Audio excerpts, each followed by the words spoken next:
ខ្ញុំឃើញយុវជនមួយក្រុមនេះគឺថាខ្ញុំសូមសរសើរពួកគាត់តែម្ដងការចែករំលែកក្តីស្រឡាញ់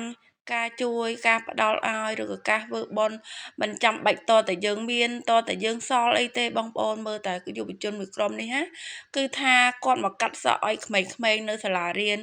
កៅសោអូស័យនៅស្រុកភូមិខ្ញុំណាគឺគាត់គិតលុយទេនិយាយមែនខ្ញុំសូមសរសើរពួកគាត់តែម្ដងគឺពួកគាត់ស្ម័គ្រចិត្តមកកាត់សក់ព្រាយជូនសិស្សសាលានៅបឋមសិក្សា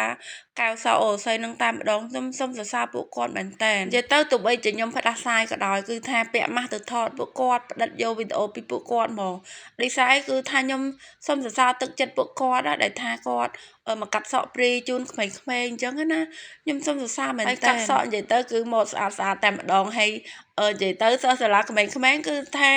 កំងម៉ូដសក់ទៀតដល់បើក្មេងៗពីរនាក់នេះខ្ញុំសរសើរហ្មងកំងម៉ូដសក់PM តែម្ដងនេះបងប្អូនមើលកំងម៉ូដសក់ PM ក៏ដូចចិត្តទៀតកំងម៉ូដសក់ PM គឺកាត់ម៉ូដសក់ PM ជូនតែម្ដងនិយាយថាស្រស់ស្អាតខ្លាំងមែនតើហើយក៏អរគុណក្រុមយុវជនពួកគាត់ដែរដែលគាត់ស្ម័គ្រចិត្តមកជួយកាត់សក់ដល់ក្មេងៗនៅសាលាភូមិខ្ញុំណាអរគុណធំតែម្ដង